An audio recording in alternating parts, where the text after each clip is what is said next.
আসসালামু আলাইকুম রহমতুল্লাহি ওয়া বারাকাতুহু। সম্মানিত দর্শক, খুব সংক্ষেপে আমি কতগুলো বিষয় বলতে চাই, অত্যন্ত গুরুত্বপূর্ণ। আফগানিস্তান এবং পাকিস্তানে রীতিমতো যুদ্ধ শুরু হয়েছে। সীমান্তে একের পর এক গোলাগুলি হচ্ছে, বহু হতাহত। পাকিস্তানের রাজধানী কাবুলে সরাসরি বিমান হামলা করেছে পাকিস্তান আফগানিস্তানের রাজধানী কাবুলে, আর আফগানিস্তানও ছেড়ে দেয়নি, সে পাকিস্তানে আক্রমণ চালিয়েছে, বিমান হামলা চালিয়েছে। এখন এই যুদ্ধটা এটা কি কন্টিনিউ করবে না থেমে যাবে? যদি থেমে যায় ভালো, কিন্তু যদি এটা কন্টিনিউ করে তাহলে পাকিস্তান ভেঙে টুকরো টুকরো হয়ে যাবে। এক। ২ নম্বর হলো যে এই আফগানিস্তান কেন্দ্রিক যে রাজনীতি, এশিয়ার মানচিত্রে পাল্টে যাবে। এই আফগানকে নিয়ে ব্রিটিশ সাম্রাজ্য, মানে যাকে বলা হয়, খণ্ডবিখণ্ড হয়ে গেছে। এই আফগানিস্তানকে কেন্দ্র করে সোভিয়েত ইউনিয়ন ভেঙে গেছে। এই আফগানিস্তানকে কেন্দ্র করে আমেরিকা যে অপমান সহ্য করেছে, এবং এই জাতিটি একটি রাজার জাতি, এটা যোদ্ধা জাতি। আপনি চিন্তা করুন, আলেকজান্ডার প্রথম এসে এই আফগানিস্তানে এসে খুবই বিপদের মধ্যে পড়ে যায়, এবং সে এখানে জয়লাভ করেছিল বটে, কিন্তু এটা বন্ধুত্বপূর্ণ, মানে যুদ্ধ না করে একটা বন্ধুত্বপূর্ণ জয়লাভ করেছিল, এবং তখন এটার নাম ছিল ব্যাকটেরিয়া। তো সেই যে ব্যাকটেরিয়া, তার যে রানী রোকসানা, তাকে তিনি বিয়ে করেছিলেন, রাজকন্যা। তো চিন্তা করুন যে বিশ্বজয়ী আলেকজান্ডার সারা দুনিয়াতে গিয়েছে, জয় করেছে, কোনো রাজকুমারীকে ভোগ করার জন্য তার বিয়ে করতে হয়নি, কিন্তু এই আফগানিস্তানে এসে তার একমাত্র বৈধ স্ত্রী আলেকজান্ডারের Roxana. This is the nation.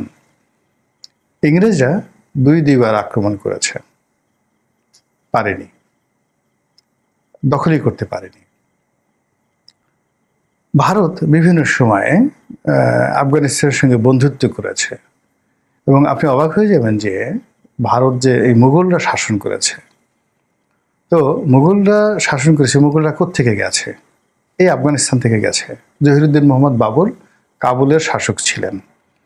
তো কাবুল, হেরাত, কান্দাহার, কাজাকিস্তান এবং উজবেকিস্তান, এটা মূলত চেঙ্গিস খানের বংশধর যারা মঙ্গল, এবং পরবর্তীতে তৈমুরলঙ্গের যারা বংশধর, তারাই কিন্তু এই পুরো মধ্য এশিয়াটা শাসন করত। সমরকন্দ, বুখারা, যা কিছু আছে। তো এই যে যখন তাদের মধ্যে, অর্থাৎ তৈমুরলঙ্গের বংশ আর চেঙ্গিস খানের বংশ, এদের মধ্যে অন্তর্দ্বন্দ্ব, কলহের মধ্যে অসংখ্য ছোট ছোট রাজ্য বিভক্ত হয়ে গিয়েছিল।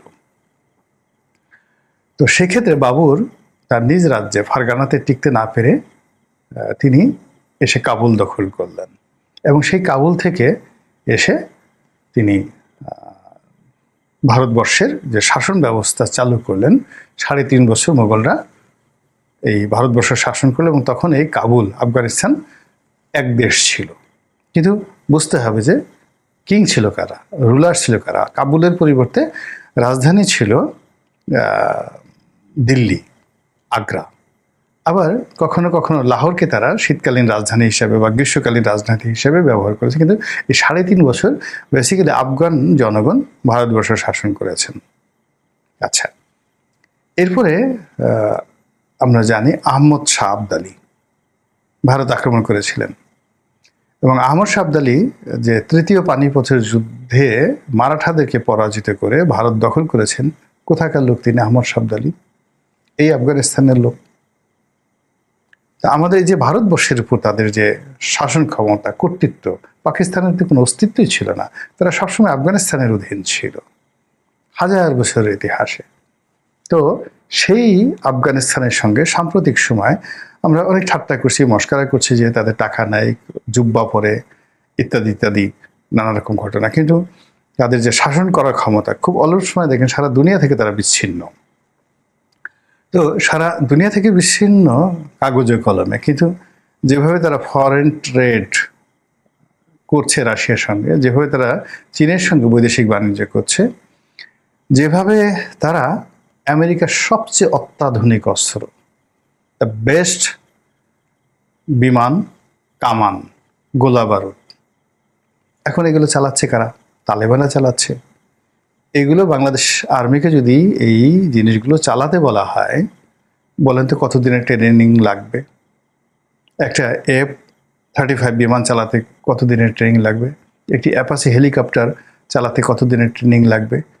জাস্ট আমেরিকা তো এগুলো সব রেখে চলে গেছে। এইগুলোকে জোড়া তালি দিয়ে পৃথিবীর সবচেয়ে অত্যাধুনিক অস্ত্রশস্ত্র এখন তালেবানদের হাতে, এবং তারা যদি সেগুলো নিয়ে যুদ্ধ করলে তারা অনেকের মানচিত্র পাল্টে দিতে পারে। সেই ক্ষমতা তাদের আছে, সেই যোদ্ধার শক্তি আছে, এবং এই অল্প সময়ের মধ্যে তারা ফাইন্যান্সিয়ালি তাদের যে আফগানি মুদ্রা, ডলারকে বিট করে ডলারকে সর্বনাশ করে ছেড়ে দিয়েছে।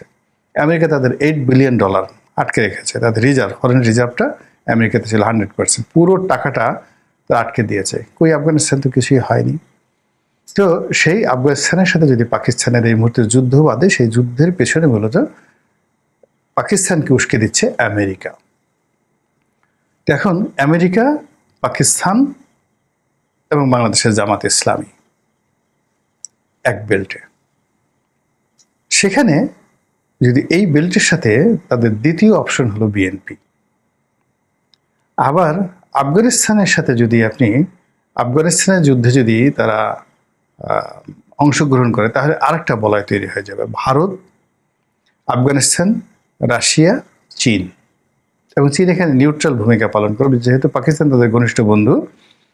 তো কাজেই সে দুই পক্ষের কাছে অস্ত্র বিক্রি করবে এবং দুই পক্ষের কাছ থেকে অর্থনৈতিক বেনিফিট সে নিয়ে নেবে। তো এই যে চীন বাদ দিয়ে যদি আপনি বাকি বলয়টা ধরেন, রাশিয়া, ভারত, আর যাকে বলা হয় আফগানিস্তান।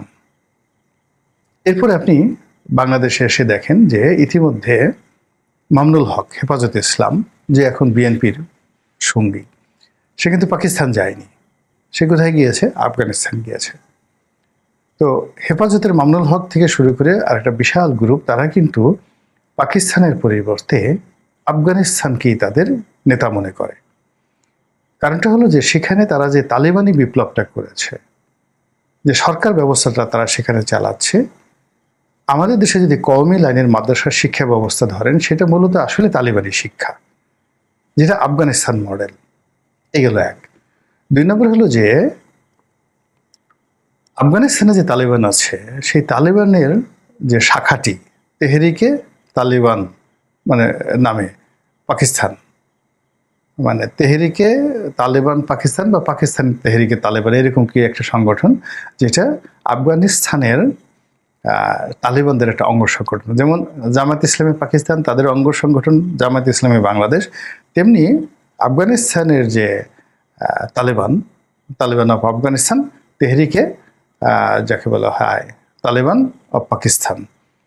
তো এই সংগঠনটি এখন পুরো মানে পাকিস্তানের মিলিটারি সিস্টেম, পাকিস্তানের সীমান্ত, সেখানকার জঙ্গিবাদ, গেরিলা, সব কিছুর জন্য একটা হুমকি হয়ে গেছে, এবং তারা সেটা পারছে না। ফলে তারা বারবার আফগানিস্তানকে বলছে যে তোমরা ওটা বন্ধ করো।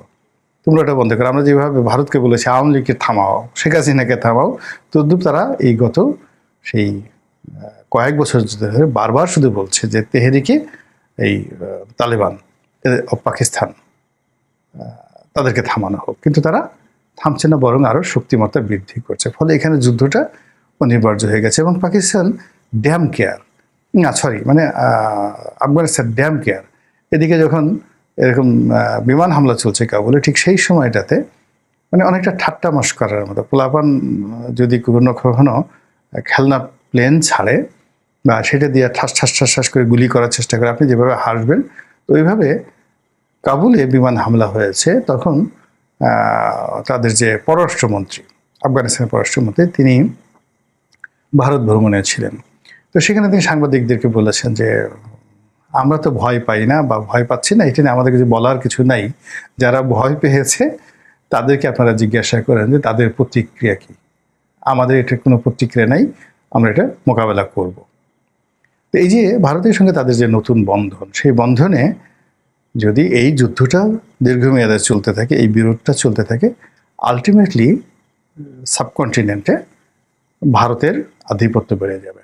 এবং যে কাজটি ভারত পাকিস্তানের সঙ্গে পারেনি, বিকজ ভারতের প্রযুক্তি আছে, কিন্তু যে লাইন আছে পাঞ্জাবে, তাদের যে সীমান্ত আছে, এখানে যে যুদ্ধটা, তার সাথে যেটাকে ডুরাল্ট লাইন বলা হয়, অর্থাৎ আফগানিস্তান এবং পাকিস্তানের যে সীমান্ত, সেই সীমান্তে যদি আফগান যোদ্ধাদেরকে মানে লেলিয়ে দেওয়া হয় এবং পাকিস্তান যদি সেখানে তাদেরকে মোকাবেলা করে ভারত যদি মদদ দেয়, আর এই এন্ড থেকে, পাঞ্জাব এন্ড থেকে যদি ভারত জাস্ট একটু বারুদ ছেড়ে দেয়, পাকিস্তানের সর্বনাশ হয়ে যাবে।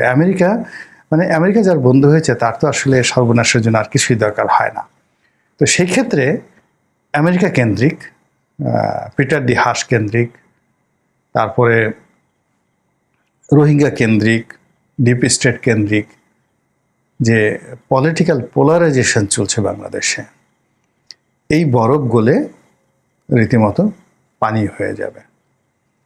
অন্যদিকে এই যে ইসলামাইজেশনের যে ভাগ চলছে, এখন আমরা মনে করছি যে জামাতের নেতৃত্বে হেফাজত সব এক হয়ে যাবে, কিন্তু এই যুদ্ধটা যত প্রবল হবে, এই কওমি মাদ্রাসার যারা ছাত্র রয়েছেন, শিক্ষক রয়েছেন, এমনকি তাবলিগের যারা রয়েছেন, তারা সবাই পাকিস্তান বিরোধী হয়ে পড়বে এবং সবাই তালেবানদের পক্ষে যোগ দেবে এবং সবাই ভারতের সঙ্গে বন্ধুত্ব করতে বাধ্য হবে।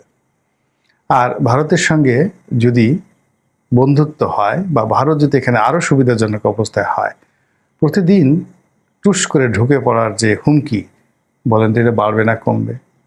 আর সেক্ষেত্রে রাজনীতির যে হিসাব, সব কিছু এলোমেলো হয়ে যাবে।